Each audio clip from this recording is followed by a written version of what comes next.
Na virada do ano de 2015 para 2016, Otto Warmbier, de 22 anos, um estudante americano, tinha a ideia de passar essa celebração na Coreia do Norte. Ele passaria 5 dias no país e assim ele fez. Depois, ele ia seguir para a China, onde ia realizar um intercâmbio. O problema é que ele nunca chegou a sair da Coreia do Norte. Ele voltou para os Estados Unidos mais de um ano depois, em estado vegetativo. Mas o que ele tinha feito de tão grave para voltar nessa situação? Bem-vindos a mais um vídeo no canal. Se você gosta de conteúdo assustador, bizarro e misterioso, você está no lugar certo. Toda semana tem pelo menos 3 vídeos longos, todo dia tem vídeo curto, então tem muito conteúdo pra vocês. Se você gosta desse tipo de conteúdo, não esquece de deixar seu like, se inscrever no canal, comentar outros temas que vocês querem ver aqui. As fontes e os créditos estão sempre na descrição do vídeo. E eu sei que toda vez que eu gravo nesse cenário, tem um espelho atrás de mim e vocês ficam falando o tempo todo que pensam que vai aparecer alguma coisa ali atrás. Então eu já tô acostumada, já tô prevendo os comentários, tá? E eu sei que a iluminação tá meio esquisita hoje,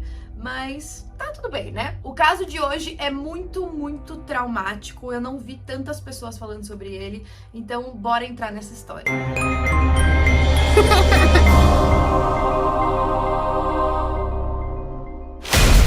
Como eu falei pra vocês, o Otto Warmbier nasceu no dia 2 de dezembro de 1994. Ele nasceu em Cincinnati, que fica no estado de Ohio, nos Estados Unidos, e ele era a definição de um americano padrão de ensino médio. Ele já tinha sido eleito aquele rei da festa de formatura, ele era atleta, ele se formou como o segundo melhor da turma dele, era extremamente popular, todos os amigos dele eram muito próximos e gostavam muito dele, diziam que a personalidade dele era extremamente extrovertido, engraçado, ele era inteligente, mas ele não fazia as outras pessoas se sentirem mal com relação a isso. Então você quase não sabia que ele era um aluno tão estudioso e ele dava certo em tudo. Ele até ganhou uma bolsa de estudos para a universidade, então ele era extremamente bem sucedido. Ele inclusive foi o orador da turma dele na formatura do ensino médio. E aí quando ele se formou, ele foi para a universidade, mas ele queria fazer um período de intercâmbio na China, em Hong Kong. Além disso, ele gostava muito de viajar.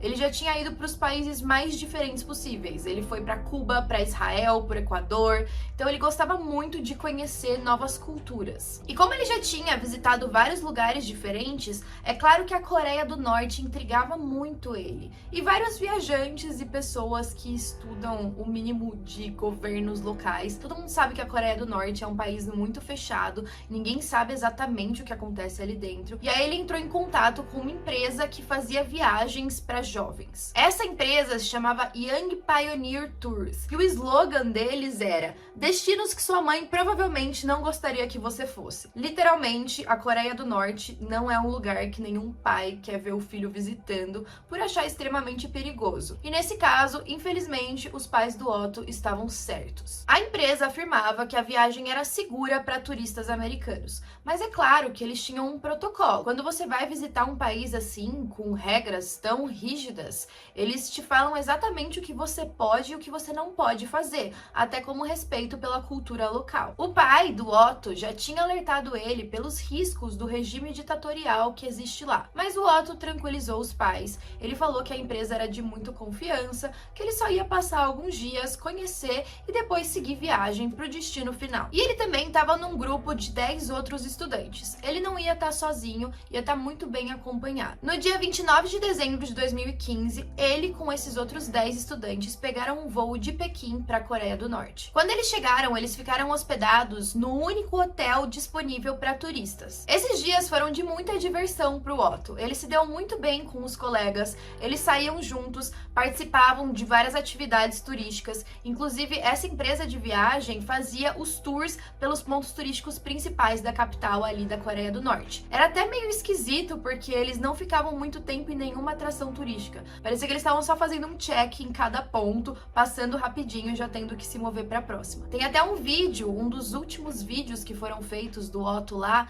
em que ele tá participando de uma luta de bolas de neve com outras crianças norte-coreanas e parecia que ele tava se divertindo bastante. Inclusive, quando os amigos dele, americanos, viram essa filmagem, eles falaram que era típico do Otto. Ele fazia amizade com todas as pessoas e com certeza ele tava se divertindo ali. Tudo corria bem, eles participaram participaram das festividades de fim de ano. A praça lá da capital da Coreia do Norte ficava com vários fogos de artifício. E aí eles se divertiram, beberam, deram risada. E uma coisa bizarra que tinha no hotel que eles estavam hospedados é que o 5º andar não existia no elevador. Então você tinha 1, 2, 3... 4, 6. E era um mistério do porquê não existia esse andar. E todos os turistas que se hospedam ali ficam muito curiosos com o motivo desse andar ter desaparecido. É a mesma coisa aqui no Brasil, que tem alguns elevadores que não tem o 13º andar. Eu não sei se já repararam isso. Não só o elevador, né? Os prédios nem contam o 13º porque acreditam que o 13 é um número de má sorte. E aí eles foram avisados pela empresa que estava fazendo a viagem e também pelos próprios funcionários do hotel que aquele andar não é permitido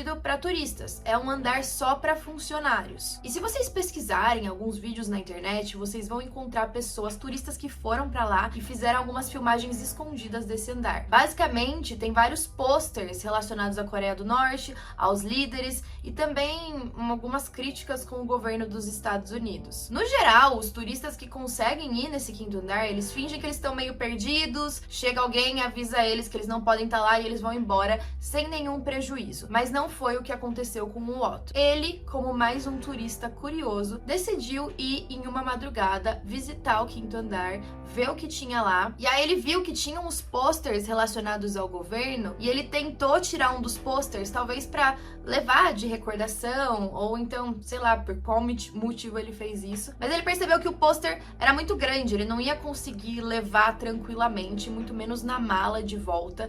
E aí ele acabou deixando lá. Depois ele voltou pro quarto dele, ele dormiu tranquilamente com o colega de quarto, e aí no dia 2 ia ser o voo deles de volta pra China. A realidade é que aquele hotel é bem rígido. Não sei se alguém já foi pra Coreia do Norte e sabe explicar melhor, mas eles basicamente dizem que você só pode sair do quarto pra fazer as refeições e sempre acompanhado de um guia turístico. O cartaz que o Otto tava tentando retirar tinha a seguinte frase: "Vamos nos armar fortemente sob o forte patriotismo de Kim Jong-il. Hoje, quem é o líder do governo da Coreia do Norte é o Kim Jong-un." Essa frase se referia ao pai dele. Então, no dia seguinte, quando já estava todo o grupo se preparando para embarcar para o voo deles para Hong Kong, de repente o Otto foi abordado por 2 guardas. Eles chegaram um de cada lado e começaram a guiar ele para fora do local. O colega de quarto do Otto estava ali perto. O nome dele é Danny Greito. Ele disse que durante essa abordagem nenhuma palavra foi dita pelos guardas. Ele disse que simplesmente eles deram um tapinha no ombro dele e foram levando ele pra longe. Naquele momento, ele até fez uma piadinha pro Otto. Ele falou: "Nossa, essa vai ser a última vez que a gente vai te ver." E aí o Otto até achou engraçado, deu uma risada. Eles realmente não tinham ideia do que estava acontecendo. E infelizmente, essa frase ia ser como uma premonição pro que estava prestes a acontecer com o Otto.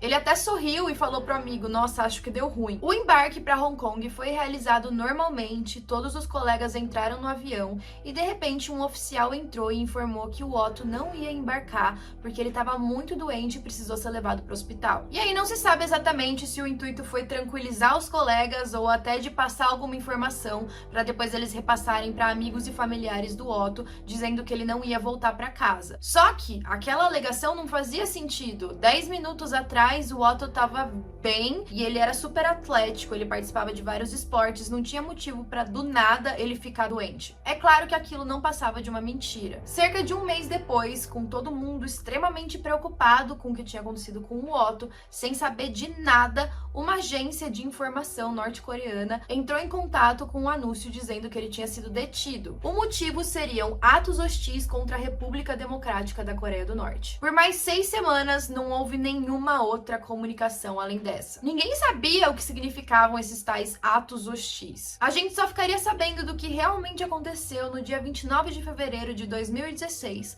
quando o Otto veio a público. Ele participava de uma coletiva de imprensa, mas aquilo era bem bizarro. Ele estava sendo escoltado por guardas e colocado na frente de várias pessoas norte-coreanas. Não se sabe se eram membros do governo, se eram juízes, se era só a imprensa. O Otto afirmava que ele tinha tentado roubar um pôster de uma área restrita. Ele deu um tipo de confissão muito estranho. Nada do que ele estava falando parecia fazer sentido. Ele pedia perdão desesperadamente por ter cometido um ato inadequado no país. No discurso, ele disse ter feito a coisa mais horrorosa de toda a vida dele. Ele implorava o perdão para o governo norte-coreano. I entirely beg you, people and government of the DPR Korea for your forgiveness. Please. Ele também dizia que tinha prometido para uma igreja presbiteriana que ele ia roubar o pôster e eles iam dar em troca para ele um carro de segunda mão e $200 mil.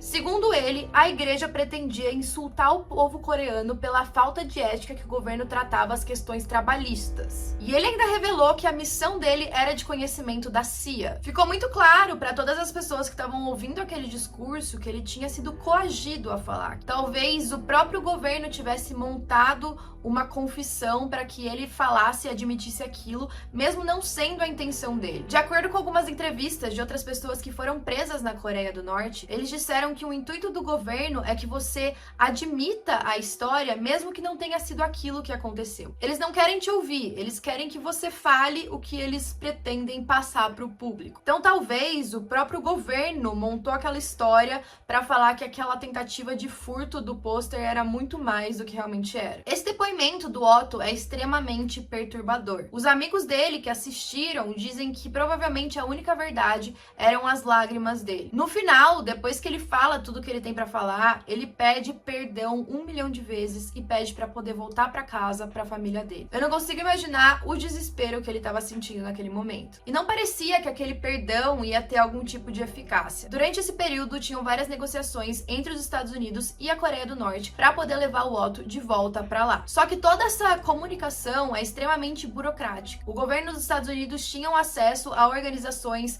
de direitos humanos, principalmente, que tinham alguns contatos no governo, mas ainda assim você precisava ser convidado para dentro do país para depois conseguir conversar com algum líder e aí sim conseguir uma negociação mais efetiva. Essas pessoas que têm o contato não têm o poder de decisão. Ao mesmo tempo, haviam vários conflitos entre os Estados Unidos e a Coreia do Norte. As relações não eram boas. Então talvez a Coreia do Norte estivesse querendo usar o Otto, que era um cidadão padrão norte-americano, para algum tipo de troca, para conseguir algum tipo de benefício, até porque esse caso chocou o mundo, tava todo mundo acompanhando. Então um cara chamado Bill Richardson foi enviado pelos Estados Unidos para a Coreia do Norte para mediar as negociações, e o julgamento dele aconteceu no dia 16 de março de 2016. A sessão durou apenas 1 hora e ele foi condenado a 15 anos de trabalho forçado. Várias provas foram apresentadas no dia, entre elas a confissão do Otto, um vídeo da câmera de segurança mostrando a tentativa de furto do pôster, e o vídeo é extremamente embaçado e escuro, não dá nem pra ver se realmente era o Otto ali. Também tiveram a presença de várias testemunhas e impressões digitais do Otto no pôster. Na confissão, ele também admitiu que o furto não foi consumado porque o cartaz era muito grande. Várias declarações polêmicas durante essa época não ajudaram muito no caso do Otto. Os Estados Unidos começaram a emitir declarações de que o Otto estava sendo usado como bode expiatório para negociações entre a Coreia do Norte e os Estados Unidos, e é claro que eles não gostaram dessas acusações e negaram isso. Essas condenações de trabalho forçado na Coreia do Norte são bem insalubres, mas são piores para cidadãos coreanos. Para estrangeiros é um pouquinho mais tranquilo. Normalmente, antes do julgamento, eles são mantidos dentro de um hotel ou então em alguma casa específica, onde eles são supervisionados durante todo o tempo e passam por, sei lá, 15 horas de interrogatório. Provavelmente foi isso que aconteceu com o Otto. Eles devem ter interrogado ele exaustivamente até eles conseguirem montar aquela confissão para ele falar em público. Depois que eles são julgados, eles são enviados para os campos de trabalho forçado, onde eles têm que realizar várias atividades diferentes. Pode ser produzir tijolos, plantar sementes. É claro que esses trabalhos duram várias horas no dia, eles não têm descanso, é um trabalho bem pesado, com pouquíssimas refeições, enfim. E depois do julgamento, ninguém sabia notícias do Otto. Os pais deles tentaram de tudo para trazê-lo de volta. Inclusive, tinha um embaixador sueco que servia de intermediador entre os Estados Unidos e a Coreia do Norte. Os pais do Otto foram em vários veículos de notícia dar entrevistas, contar o que tinha acontecido, como estava sendo as negociações com o governo. Às vezes eles criticavam, às vezes eles pediam ajuda. Foi só no dia 13 de junho de 2017, mais de um ano depois da condenação e agora com o governo Trump, que o Otto foi permitido de voltar para casa. Ele voltou para os Estados Unidos, mas nem perto das condições em que ele tinha saído de lá. Ele estava extremamente doente, em coma, com um tubo de alimentação no nariz. Ele estava cego e surdo. Era praticamente um estado vegetativo. Os oficiais norte-americanos disseram que a saúde dele tinha decaído depois que ele foi para a prisão. Na verdade, ele não tinha nem chegado a ir para um campo de trabalho forçado. No primeiro ou segundo dia em que ele estava preso, ele já tinha entrado em coma. Mas aquilo não fazia sentido. A primeira declaração foi que ele tinha contraído botulismo logo depois da sentença e seria de origem alimentar. Ele teria tomado um comprimido para dormir e aí entrou em coma. Por conta disso, ele teria sido tratado em um hospital norte-coreano durante todos esses meses. Mas era bizarro, porque se isso realmente tinha acontecido, por que eles nunca informaram ninguém? Enquanto ele ainda estava na Coreia do Norte, um médico americano foi enviado até lá, até para acompanhar o transporte dele de volta para os Estados Unidos. E aí ele fez algumas análises preliminares para entender o que tinha acontecido e causado aquele coma. Ele estava inconsciente, ele só respirava pela ajuda de aparelhos e abria e fechava os olhos. Ele não tinha nenhum outro estímulo para mostrar que ele estava consciente. Mas foi avaliado que a história do botulismo não era verdade. Os exames que fizeram nele não constataram nenhum vestígio da doença. Quando ele foi transportado para os Estados Unidos, tinham vários caminhões de mídia querendo ir atrás e filmar o encontro dele com os pais. E aí eles tiveram até que mudar de aeroporto para tentar controlar um pouco isso. E assim que o avião pousou, o médico ficou lá dentro e eles permitiram que os pais do Otto entrassem 15 minutos antes dele sair para ter o contato inicial com o filho. Assim que eles entraram e conversaram com o filho, o Otto ficou bem agitado, parecia que ele tinha reconhecido a voz dos pais e, de acordo com o médico, foi uma cena bem difícil de ver. Uma das últimas fotos do Otto é quando ele estava sendo transportado para fora do avião e dá para ver que o cabelo dele estava raspado e o tubo também saindo do nariz. Ele foi internado então em um hospital dos Estados Unidos e aí com os exames que eles fizeram, eles detectaram que o cérebro do Otto tinha ficado sem oxigênio por pelo menos 4 minutos e provavelmente isso tinha causado o estado vegetativo. Ninguém sabe exatamente o que causou essa perda de oxigênio no cérebro. Os próprios oficiais coreanos disseram que eles deram algumas pílulas para ele dormir, sedativos, assim que ele chegou na prisão, porque ele estava extremamente agitado. E eles mesmos disseram que talvez isso possa ter causado alguma reação que deixou o cérebro dele sem oxigênio. 이건 이 사람들이 북한에서 이 간첩을 하고 잡았는데 대화를 해보면 간첩이 아닌 거예요. 그럼 이 사람이 북한에서 그 사람이 간첩이 아니라서 그냥 놔주려고 하면 어떻게 되겠습니까? 국가 이미지가 어떻게 돼요? 네. 그렇게 되면 무조건 너는 간첩이라고 말을 해라 라고 시키는 거예요. 그 사람이 간첩이 아니어도. 그렇죠. 그때 기자회견을 했을 때 그게 어떻게 보면 전 세계 다 나갔잖아요. 근데 네. 막 울면서 네. 뭐 잘못했다 약간 그런데 그 자백을 그러면 받아냈다는 그게 이제 강압적으로 받아낸 거죠. 네.